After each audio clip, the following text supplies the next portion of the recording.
Well, hey everybody, it is Romania Black, and we are on episode 19 of March Comes In Like a Lion. Oh, so I couldn't help it. I had to watch ahead, but I want to come clean about something before we start this reaction, because when we last left off, we found out a little bit more about the mindset with Shimada. He wants to go face off against Souya in his hometown. He has reasons that we're not entirely sure about for that, but he's very dedicated towards it. There was the most insane animated practice match ever.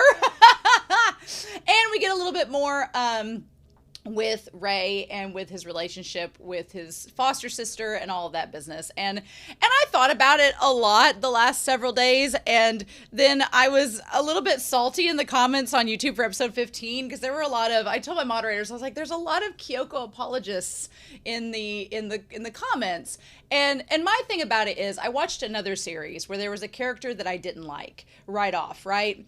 And people in the comments were trying to apologize for that character. And the thing was, if they'd let me just watch the series and figure it out for myself about that character, then I think I would have liked them a lot more. But because everybody kept badgering me about it and being like, why don't you like them? And actually this and this. And I felt like I was being like pseudo spoiled, because when people start apologizing for a character that's pretty nasty, it's like, well, they're clearly going to redeem themselves later on. Otherwise you wouldn't be apologizing for them. And it left me very bitter, because I was like, well, I don't want to read this and then be spoiled later on and all this. So I was getting kind of bitter in the comments around episode 15. But I went back and thought about it today. We had like a crisis prevention meeting at my school, and we were talking about that. And that has nothing to do with this, although it was talking about depression and like warning signs when people are thinking about ideation and things like that. But part of my background is in conflict resolution, and sometimes I forget that, because I'm in the setting of a content creator, not in the setting of a professional educator. So I realized, I'm like, I probably need to take a step back and reevaluate Kyoko's character and give her more of a fresh take. There's a lot of things she does that I don't agree with, and I'm gonna stand by that. There's a lot that she does that I think is inappropriate for someone of her age. And there are a lot of things she does that I just don't, I personally, I'm like, well, your opinion is valid, Kyoko, but I don't personally see them as torches she should carry. I was talking with the moderator about this. I feel like she is very justified in feeling like she's been treated unjustly. I don't want to say that, right? I feel like we don't have the full picture at this point. My thing is always, whenever a character or whenever a person takes their trauma and pushes it onto someone else, that's when I kind of draw the line and go, you don't need to do that, because you're not helping yourself, you're hurting someone, and you should be knowledgeable to stop that. So I don't know, but I did feel bad that I was a bit harsh on Kyoko back around episode 15, because then, the last few episodes we kind of see her soften up a little bit, and it's like, okay. So my basic point is, just let me be with Kyoko. Be patient with me.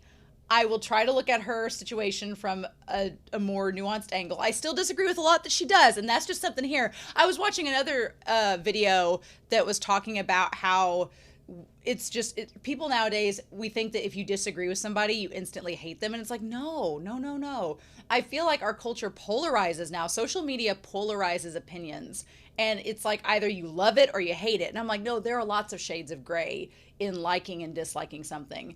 And just because I don't like Kyoko's character doesn't mean I don't understand her. And it doesn't mean that I can't evolve and develop my opinions. I may still dislike parts of her. And if you disagree with me, you'll have to just deal with that yourself.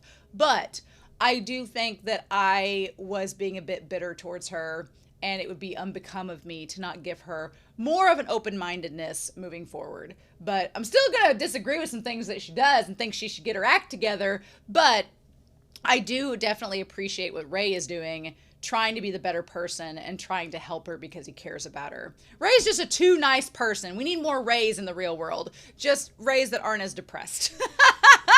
So anyway, I feel like I've talked enough, but I just let y'all know that I did go back to some of those comments. I am watching ahead, so by the time you all get to this, you probably will have forgotten what was said back then. But the point is, I was like, well, if we move forward, we might as well, we acknowledge the past and we move towards the future with progress. That's the goal anyway. Speaking of moving forward with progress, I'm really hoping Shimada wins this next match because he needs to. Otherwise, he's not going to get to do, it's the 4th match coming up. He's lost 3 in a row. If he loses this one, it's over. The Lion King tournament's done, and it's going to be Souya's game. But if he wins, he gets to battle one more time. And if he wins that, he at least gets to go back to his hometown for the 6th round. So I'm rooting for Shimada, but I don't know if we're going to get there. I won't be surprised at this point if the series has him win this next match so he can stay in the game, and then he loses just shy of going home. I won't be surprised if this show does it. It's just, what can we do? So, in any case, I'm excited. I hope you all are too, but we're not going to waste any more time. We are going to dive right into March Comes In Like a Lion, and we're going to do that here in 3, 2, 1, and let's go.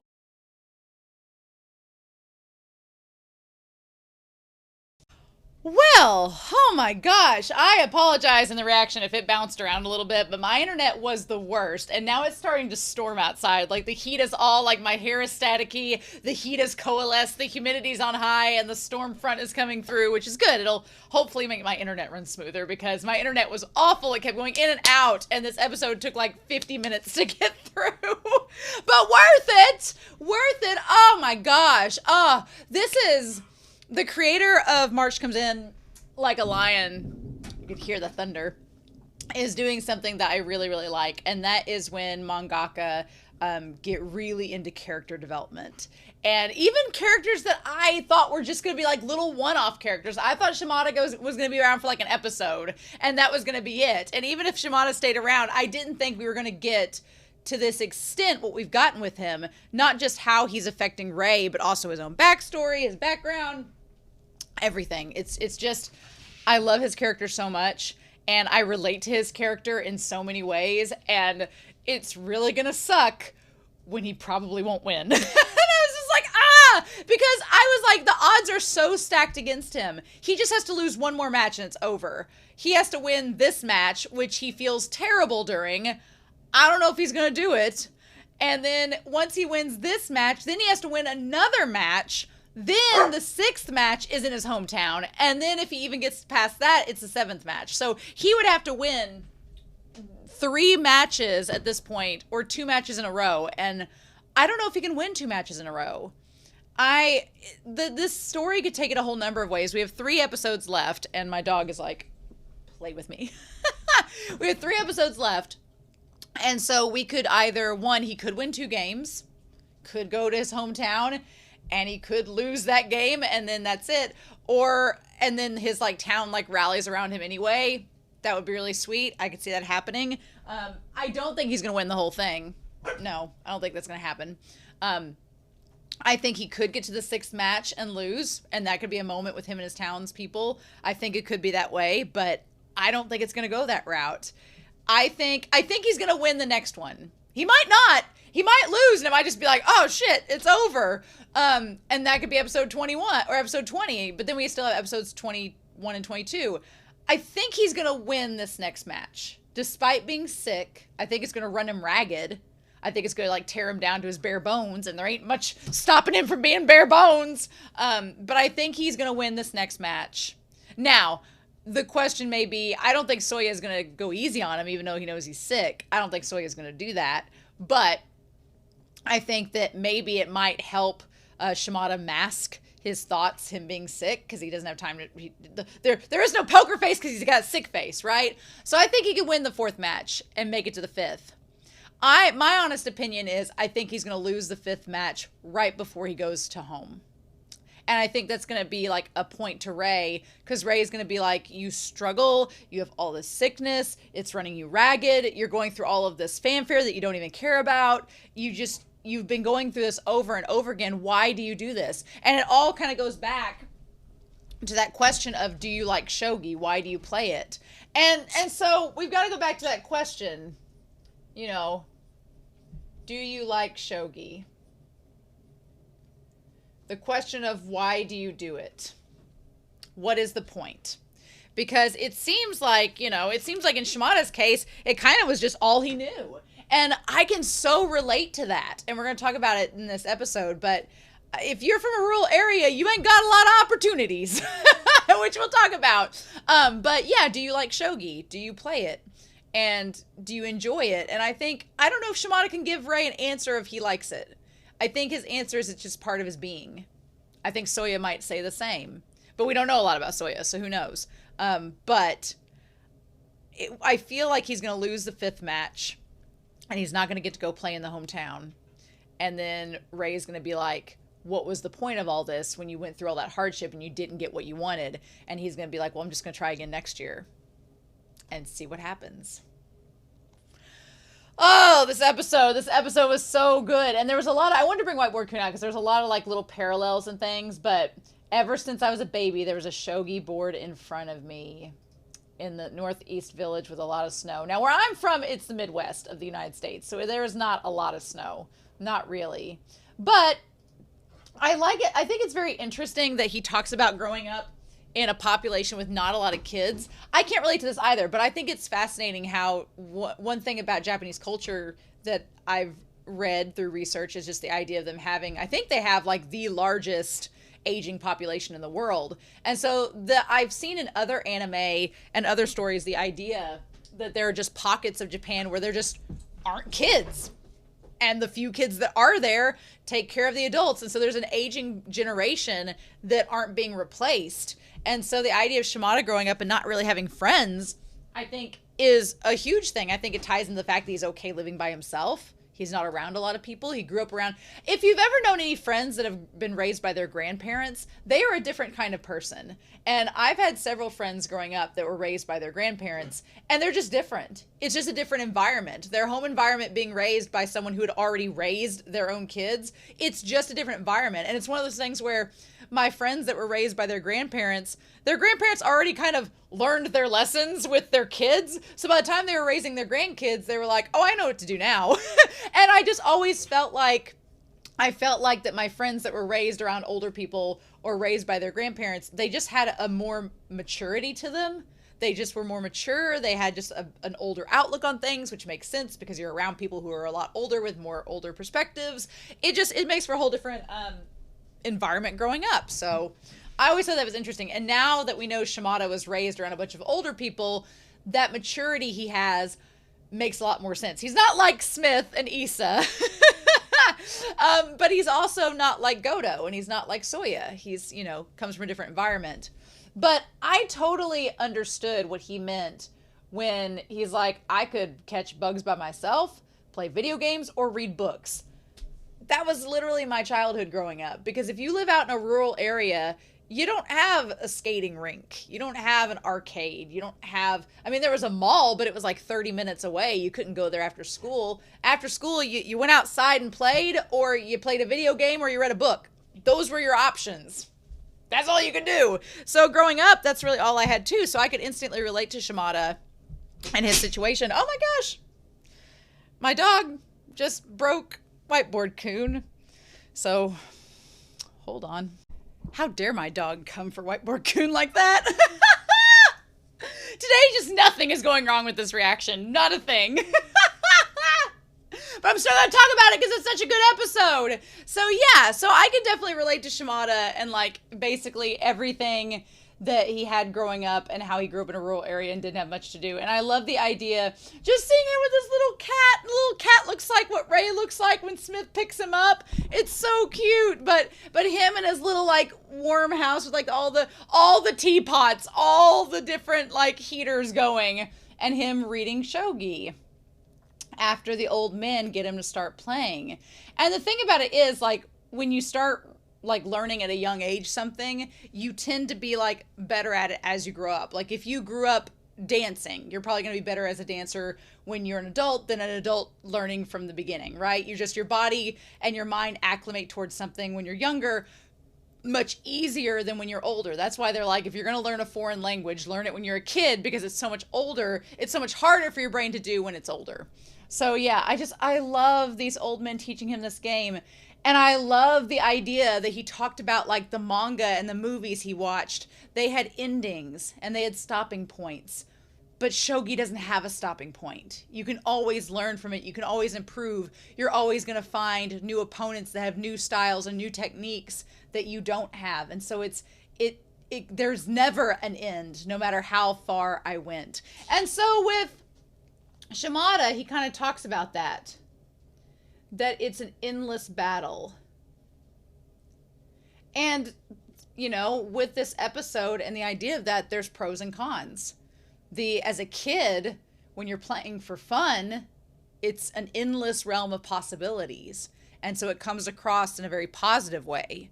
But when he's an adult, it's an endless battle, meaning that it's never going to end until you retire or you quit. So it's like, oh, so it takes on a little bit of a darker context when you're older, whereas when you're younger, it's just filled with all this positivity and all this optimism and this just never-ending sea of ideas. So it's so interesting, right? It's so intriguing. It captivated me to no end. I like that we see him growing up and going from being this little bashful boy to looking more and more like himself, like we've seen the adult version.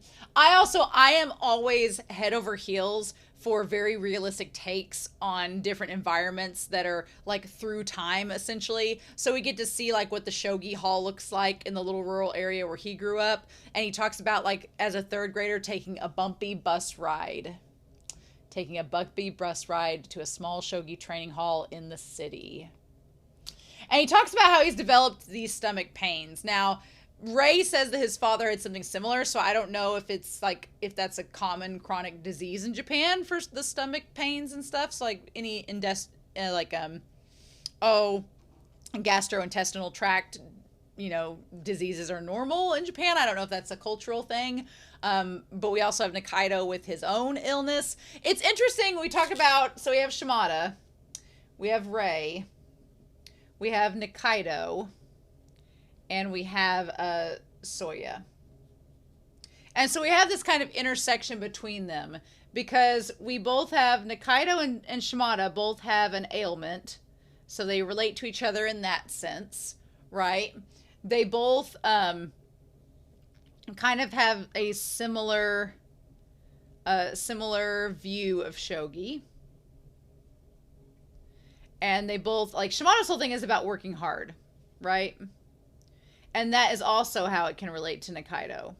And Ray does work hard, don't get me wrong, but he also has a lot of natural talent, which seems to relate to Souya. And also they have kind of an intuition. They have an intuition with shogi that Shimada's like, I don't have that. He's like, I've just played it so much all my life, I kind of have gotten good at it, but I don't have the intuition you have. Like, I'll wake up in the middle of the night thinking, like, what if I did this? Whereas you could instantly know not to do it. So it's interesting to see. And then Nikaido and Souya, we don't really know what similarities they might share at this point. But it's interesting to see them all kind of showing differences and similarities as we go. But I feel so bad that he developed this stomach ailment like over time, right, as he climbed up through the ranks. I love how how sincere he looks in that one match as a kid. He's like, as a third grader. It's adorable. So yeah, I was saying, I really love when they show us like interiors or exterior scenes of different locations throughout time. So here it's like, I'm assuming Shimada's he's in his late 20s. So I don't know exactly when this series takes place, but it looks like it's from like the late 70s, early 80s is what the location looks like. And I like movies like Oliver and Company that have that like gritty New York feel. So you can it's almost like when you see art and you see locations in real life in anime or in animation, they're almost like little mini time capsules. They're just moments in time that have been captured. And you can kind of go back and look at it and be like, oh, so that's what that looked like from your perspective. That's really cool. My dog has not learned his lesson, though. What a weirdo. But yeah, so he says, my teacher was Mr. Ohuchi. My teacher from the training hall introduced me to Mr. Ohuchi. I don't know if Mr. Ohuchi is also Nikaido's teacher. I'm not sure. I became his student and joined the Tokyo Association. But for a middle schooler, it was far away. I really love this idea that he worked to travel to the big city. And again, tying to his character, that idea of hard work, it transitions from his everyday to day life to shogi. it's his personality. Your personality comes out in the game, and his personality as this hardworking rural kid comes out in his play style, and it's just so freaking cool. I love it. I love seeing him like working in the orchards, working in the fields. I like the scarecrow that's the frowny face, like harvesting wheat, and then working in the dairy cattle barns, taking care of the cows. It's just, it says so much about his personality and his experience. And then, of course, Shimada has a little bit of pride because all of these older men from the village, they're like, we can finally maybe have a master from our village. That's the dream, having a shogi master from your hometown, right? It feels very much like in our area if somebody went and played like pro basketball or something like that. It's not nearly as, well, I can't say it's not nearly as rigorous, but it's not nearly as likely where I'm from. But still, it's the idea that somebody from your hometown goes and makes it big, right? And that's the dream, right? That's so, I love Shimada's story. And he's like, they all supported me. But I love the idea of how you have Ray talking about the islands. Ray talks about the islands and the oceans in between. I feel like it says a lot for their inner psychology too. For Ray, when Ray imagines, like, when he imagines the ladder, it's oceans and islands. Those are his, how he imagines the stages in between becoming from one level to the next. For Shimada, he doesn't see it as oceans and islands. He sees it as a winding road. The thing is, in his nightmares, it's endless. There is no, he never gets to where he wants to go. That's his nightmare. With Ray, he's stuck on the island. He can never leave. With Shimada, he's always moving, but he's not going anywhere. So it's just like, it's so fascinating to see their psychology of how they relate. And with Ray, you know, he likes the river, he likes the water. So imagining the water and the ocean as part of his journey makes sense. And then you have Shimada, who's so used to growing up and traveling on those roads in that bus, and that becomes part of the vision too. He's like, I earned my wages and I had this encouragement, and I continued going to the association, being jolted by the overnight bus. From that time, my stomach has been like this. So I wonder if it was something chronic that was always there and the bus rides just kind of activated that, or if the bus rides caused it. But either way, I love when he describes everyone in the third Dan League was a den of wolves. But he made it to the first rank. He's like, I was stuck there for years. And then I loved this line. He's like, the brat who was a genius back home was just another brat in Tokyo. I love that because, yeah, it's such a small town mentality when somebody's like a prodigy or like the talented kid from your hometown. Well, you're in a tiny little pond, so of course you stand out. But then when you go to the big city and you're amongst all the other little fish from the little ponds, and now you're all in one big pond together, it's like, now who's going to stand out? Because you're all the same. So I thought that was so genius how that was described. There was a lot of things that Shimada said in this episode. Poetry. It was so beautifully worded. I loved it. But he's like, the old men never stopped encouraging me, so I kept going. I think one of my favorite metaphors is when he talks about the seat of the overnight bus creaking and squeaking. And he talks about the road at night went on forever. And I couldn't tell whether the creaking was the seat, my stomach, or my heart. Like being tested. Like, is this all going to be worth it? All these people are rooting for me. But am I ever going to get anywhere? Am I just going to keep going on and on? But I couldn't let everyone's faith in me go to waste. I didn't want to, and I'm probably still carrying that same pain now. So he talks about having this need to prove that their faith was worthwhile. And I feel like Ray shares the exact same thoughts as Shimada on that front, right? He doesn't want to be viewed as, you know, being useless or being a burden. And I do love that Ray went out of his way to go get Shimada his groceries. His kitchen is bare bones. Bachelor pad for sure. There is a thing of vegetable stock and milk in that fridge, and that is literally it. So he's on spring break, so good news. Ray won't miss school and have to do remedial lessons. But what I love in this moment is that Ray offers to cook for Shimada. He offers to cook him food. He's taking those lessons he's learning from the sisters, and now he's paying it forward to someone else because he knows how good it feels when someone else cooks for him. We've built all that up with these characters, and now he's like, I'm going to pay it forward. I'm going to cook for you. I'm like, anytime a show can take something that a character learns early on and starts to apply it with other characters, that's always such a smart thing, and it's so rewarding. It makes you feel like those moments had meaning, right? Now, he says, my father's stomach suffered from stomach pain, so I kind of remember. And then Shimada makes a mistake. He says, oh, Mr. Koda gets stomach pains. And we don't see Rei's reaction. We don't see his face. And he says, do you mind if I put an egg in there? He just ignores it. And that's such a tense little moment, because Rei doesn't want to talk about his biological dad. He feels like he might have stepped too far. He doesn't really know what else to say about his biological dad. He doesn't want to get too much in his own personal story because Rei doesn't want to share that with people. But he doesn't want to say no, but he doesn't want to lie about Koda. So he just ignores the question and moves on. And I love how Shimada instantly thinks, not him.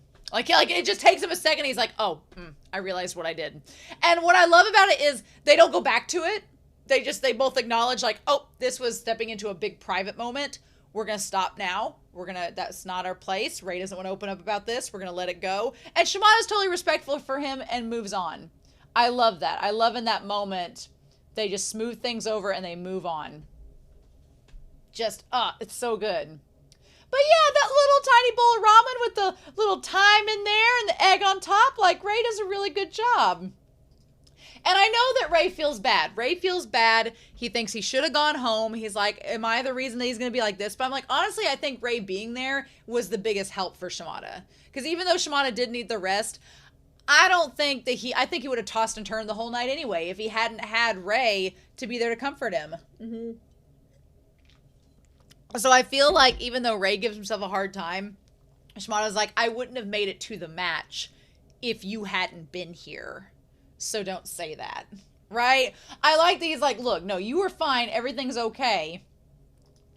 And then he has him like go through some of the plays with him. So they say, I don't often like to make sealed moves, but during the natural flow of the game, a move came up, which I thought, oh, this is a good one. So a sealed move envelope. I don't know what that is exactly. There's a sealed move envelope. He's like, so I made that my sealed move. But in the middle of the night, he's like, he woke up, he's like, 4F bishop, not 6F silver, but same silver. And then he goes through this like entire like order. He's like, I thought that's how it go, but I overlooked 4F bishop. He's like, oh, and he like loses hair over it. He'll have me checkmated before lunch. Oh no. And then he just tosses and turns and flails like a magic carp. Oh no.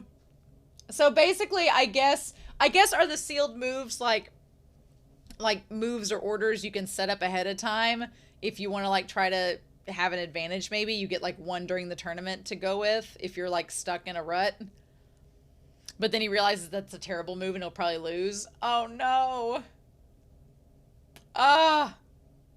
So yeah, I'm sure some of you will comment down below what that means, but yeah, he just realizes it was a terrible idea. And Rei's like, you need to rest more. And so he's like, no, it's fine. But he wants to practice. And that's when Rei asks, am I being useful to you at all? And I'm like, of course you are. Rei's like, I'm not nearly as good as you or Souya. So what are you getting out of having me help you? And Soya's like, you may not be as good as us yet, but you have the same intuition and kind of viewpoint as an all-rounder as Souya. So you are helping me, even if you're just substituting a little bit. And I think it did help. So hopefully, I find it interesting that Souya said the same thing about move being disturbing. He's like, when Souya saw that 3G silver, he said the same thing in the waiting room. It's disturbing. And Rei's like, oh! He's like, so you two are kind of similar. Mm-hmm. So it's nothing in particular, but I need to know how to play somebody who can be flexible in switching between offense and defense. So you feel kind of like playing Souya. It's better than doing nothing. So he asks what Souya's like, and he gives us like the bare minimum. I'm like, no! He's like, well, if you don't have that many titles, you don't really show up at the show, y'all. He's like, he really doesn't have any reason to show up anymore, just to sign certificates. He says he's like a crane, a great white crane. And I loved the tortoise and the hare metaphor, where Shimada describes himself as a tortoise, which makes sense with his personality. He's like, I'm slow, I'm steady, but I'm working my way up to win the match, to win the matches. And I feel like he's describing almost Goto as a hare, maybe. Someone that's arrogant, or somebody that just thinks they're really good and they tout about it and then they get ahead of themselves. But then he describes, and maybe it's not describing Goto, but he describes that kind of shogi player. But then he describes a crane who just soars. They don't even run fast, they just fly. They soar past everybody else. And that's Souya. He's like, why? He's like, how is it fair that this guy didn't even try? He just moved up. He's like, what stumps me is the hare self-destructs by being overconfident. But Souya is a crane. He's a genius, but he doesn't slack off. No matter how high he climbs, he never relaxes or is overconfident. He's like, I can't reduce the distance. I could only watch. As Souya, the same age as me, blew in and out of the association like a wind. He quickly ascended the ranks. But I like Shimada's mentality. He's like, I could sit here and wallow about this guy doing amazing. Doesn't change the fact that he's amazing. Or I can keep trying to progress myself and do it for me. Not to beat him, but to just do it for me. And all the things, he's like, it's not an excuse for me to not make an effort. And I love him saying this. I feel like it's stuff Rei all needs to hear. And I've been excited for them to get a chance to be together to say this. And Rei's like, should you push yourself because you're going to be in a bad situation facing him? And he's like, it's fine. I've got my medicine. He's like, I have a doctor. I go and see him. He's like, my innards are the only thing I can't train to be stronger. And he apologizes. He's like, I didn't want you to see me like this. And I feel that's kind of like Nikaido. You know, if Nikaido's having a bad day, he doesn't want Rei around because Rei would freak out on his behalf. And Nikaido would be like, no, it's fine. I'm used to this. It's all good. It's like people who have chronic illness like that. They oftentimes, if you're not used to it, they don't want you to see it because they don't want you to feel pity for them because they probably have some kind of contingency plan or something under control. And he's like, instead, how about you stay here? He's like, I've got to. They have it hanging up. It makes it worse that I'm the only one. That's why I have to do this. And it says, from the city of Shogi, Tendo, let's get a master. I can't let that banner hang there and be stained. So Kyoto part 1, right? Next week's probably going to be part 2. But, so they're on the train and Shimada still doesn't feel good and Rei goes with him because he's on spring break. He lives by himself. He can do it. And yeah, he's kind of up against the odds with this one. And poor Rei, he feels regretful and uneasy. And I'm like, dude, you really don't have any reason to. You've done all you can. You're helping him. But the fact still remains, Rei is a 17-year-old kid. He's 17 years old. And the idea of him, carrying the suit bag, carrying the stuff for Shimada, carrying his garment bag around with him, trying to find a taxi. Rei is being so mature for a kid that hasn't even graduated high school. Doing all this stuff for him because he's his friend. And he even gives the taxi cab driver directions. Kyoto definitely feels like it has a Chicago feel. That's my comparison here. If I would compare, I guess in relation to where they are in Japan, I would probably compare it to Chicago here in the Midwest. Chicago's the city you go to on your, Chicago or St. Louis are the cities you go to on your class trips. My senior trip in high school was to Chicago, and my 8th grade trip in middle school was to St. Louis. So you kind of have that city vibe to it, right? But it feels like you're venturing out into somewhere unique and amazing because it's not your rural hometown. But yeah, I love they also give us the interior shots here of the hotel. It looks great. The chairman is a lot. The chairman is a lot, y'all. He's fine, but he is just so perky and crazy upbeat all the time. And it's fine. It really is. But I was like, he makes Shimada feel so bad sometimes. I think Shimada just deals with it. He's just like, I get what you're saying. Because he's Souya's big promoter, you know. He's like, at this rate, you'll never be able to win a title. And Rei's like, what are you saying? And so he's like, well, I have to go get Souya, which is interesting that nobody else goes to get him. We'll talk about that here in a second. So their room, I like that Shimada instantly just passes out and Ray's taking care of all of his stuff. I love his suit and tie combo. They're great.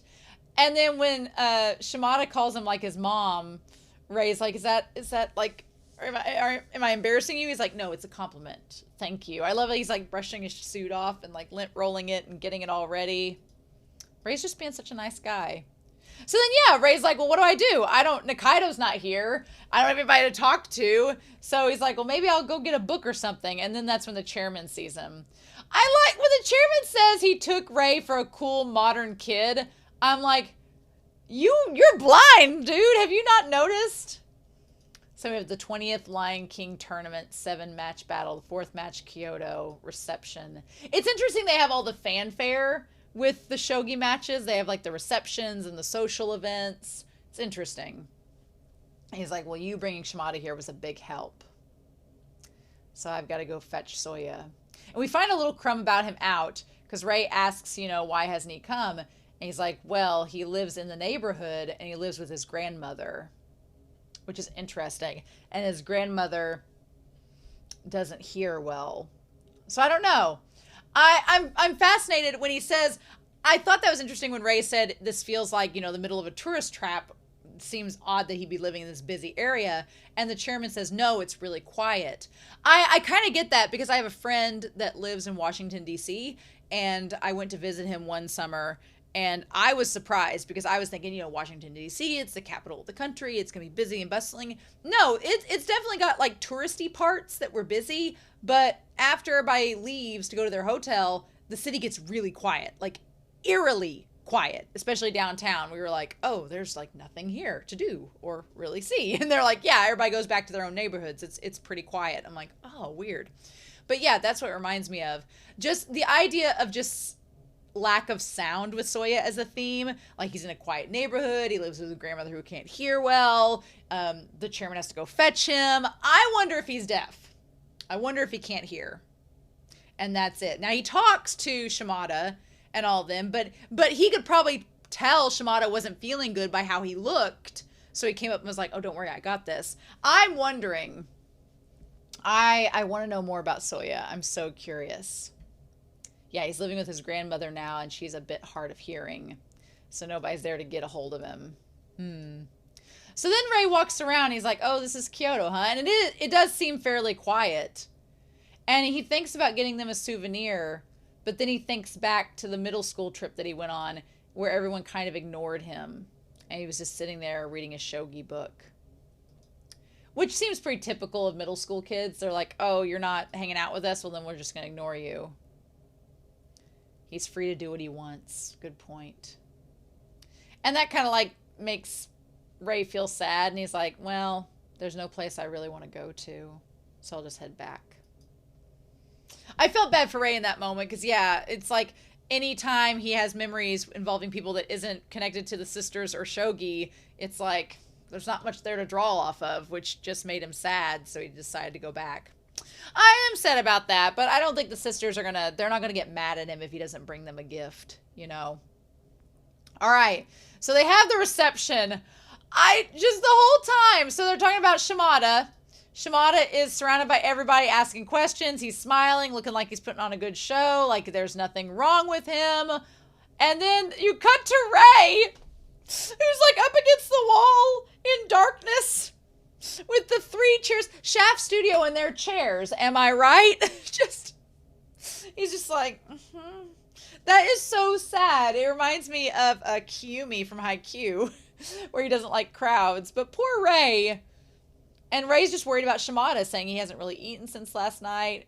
He was in pain just now.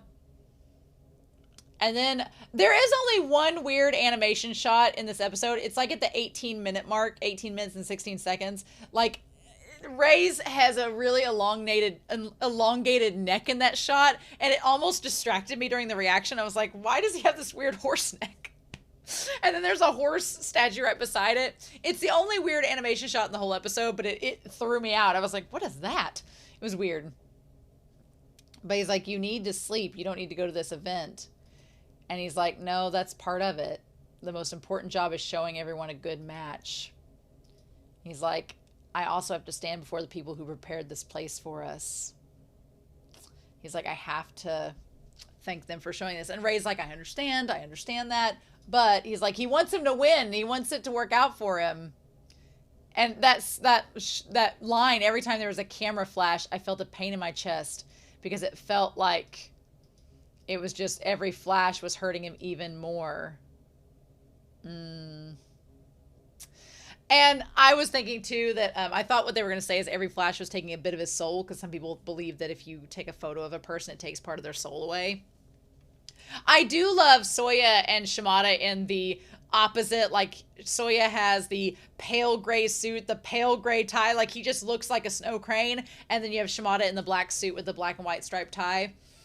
They look really great, right? But I love Souya getting, and again, Souya gets close to him where he can talk to him, but he's not looking at him. So interesting. I want to know more about him. And then he looks over, like he says it, and then Shimada's like, okay. Am I shipping Shimada and Souya? Maybe. Maybe a little wee bit. A wee bit. I'm fascinated by their friendship, though. By their dynamic as rivals. And he's like, I carried out my duty. Souya said, leave the rest to me. He's like, I'll let them take all the pictures they want of me. And then the chairman's like, oh, don't worry about it. Nobody's going to notice. Everyone's here to see Souya. And he does like the big like animated pose, and Ray's just like, Chairman, you have no tact. And he's like, well, as long as I greet everyone, the rest is pretty much a Souya photo shoot. He's like, yeah, you never really stay that much. I was like, oh, leave Shimada alone. He does stand out, poor him. And then Shimada's like, he really does piss me off. Oh, he's like, you guys are even the same age. I thought you and Goto were more the same age. I'm like, that's so mean. It's interesting that mentioning Goto reminded Shimada of Kiriyama, but I don't think that Shimada knows about the connection with Goto and Ray. I don't think so anyway, unless Smith's told him. So that reminds him of Smith, and he's like, I asked Smith to help you with the room. He's the volunteer observer. And Ray's like, well, I could just go to an internet cafe. I don't have to hang out with Smith. And Shimada's like, oh, go find Smith and hang out with him. He's an adult. It'll be a good experience for you. But no, that's not exactly how it goes. I like that one shot of Shimada as he's like walking away, and Ray's like, you're worrying about other people at a time like this, and you see Shimada being like start to fall over. It's horrible. So then we go back to the hotel room. I like Smith standing there being like, I was gonna have some me time, you know? And he's trying to joke with Ray, but Ray does not take it as a joke. Ray's like, I'm sorry that I'm a burden to you. I'm like, damn it, you're not. So then I like Smith carrying him in like a cat. Freaking adorable. Absolutely cute. The little Ray with glasses and cat form. Stop. Stop, stop, stop. But then he gets this phone call. I'm assuming it's from Issa, who's watching Strawberry, right? Also, I forget that Strawberry in Japanese is Ichigo, and I think of Bleach, but Ichigo could also be a girl's name. So Ray's like, is he talking about his girlfriend? So if you took this conversation out of context, Ray thinks possibly that the person they're talking about is Smith's girlfriend, which is actually his cat. If you take the conversation, he's like, hello? Because he's like, well, how are things over there? He's like, I was thinking about turning in. And then he's like, yeah. And he's like, how is it over there? Are you feeling lonely without me? No problems? I was like, is he talking to Issa? And Ray's just looking around like, this is an odd phone conversation. Should I be here? He's like, oh, is that right? A healthy appetite too. Devoured it all, huh? And Ray's like, what do I do in this situation? And then we see the cat emoji with the strawberry.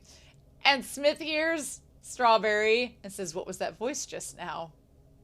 Is it Strawberry? How can you make that voice at someone else like that? Like, I like that. Ray's like, is he talking about his girlfriend talking to another man? What's happening? Out of context, it's not. He's like, is she with someone else? Is this a love triangle? Is it okay for me to be here? And then the dramaticism of Smith tossing his body and his hips and his hair in the wind. He's like, on your lap. And he says, what does that mean? She hates when I hold her and never sits on my lap. And Ray's like, I've heard enough. And Ray's like, Mr. Smith. Oh, and then he's like, I gotta go get a drink. So he leaves Ray anyway. Oh my God. It's like my cat's betrayed me. And Ray's like, what the fudge? But then, yeah, the fourth match starts at 9 a.m. Oh my God. And there's Smith watching too. And I like that they have the setup where everybody can watch on the TVs in the little cafe there. They're all watching, and they're all a lot of older men, right? Ray's like the only one that seems young. And Ray's like, were you able to sleep last night? You look grim. Is his stomach still bothering him? And Ray's big worry is like, what should I have done? What could I have done to make things better? And it's like, Ray, there's nothing you could have done. He's like, and there's nothing I can do. The curtain's dropping. It's too late for anyone to reach their hand out. All there is for them to reach their hands out to face each other. I'm like, it's so good. It's so good. I don't know, y'all.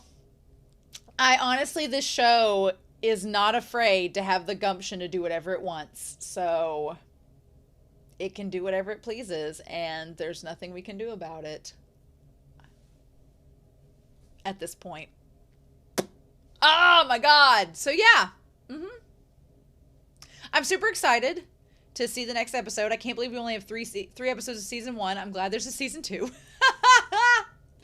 But I'm really excited to see what happens. So yeah. In any case, I hope you all enjoyed this reaction and discussion. I hope you all have a wonderful week. I do want to talk real quick about the end card for episode 18. The end card for episode 18 is right here. It's by Hikaru Nakamura, which is funny because there's a mangaka called Hikaru Nakamura, and there's a famous chess player called Hikaru Nakamura. I had to look both of them up, and I was like, wait, the chess player? But no, it's a mangaka. They just have the same names.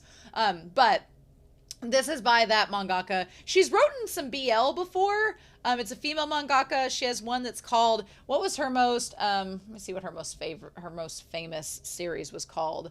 I had to look up. It was called Saint Young Men. There was a series called that, but she's wrote other manga as well. But she has a very distinct style, so this end card definitely looks like that. So I thought that was interesting. Poor Shimada. I like Shimada being the subject of an end card, but he looks so sad there with his stomach pains. Anyway, I'm very curious to hear your thoughts down below of what you thought of this episode, but I hope you all have a wonderful week. Please stay safe, take care, and yeah, I'll be back very soon with more of March Comes In Like a Lion. Bye!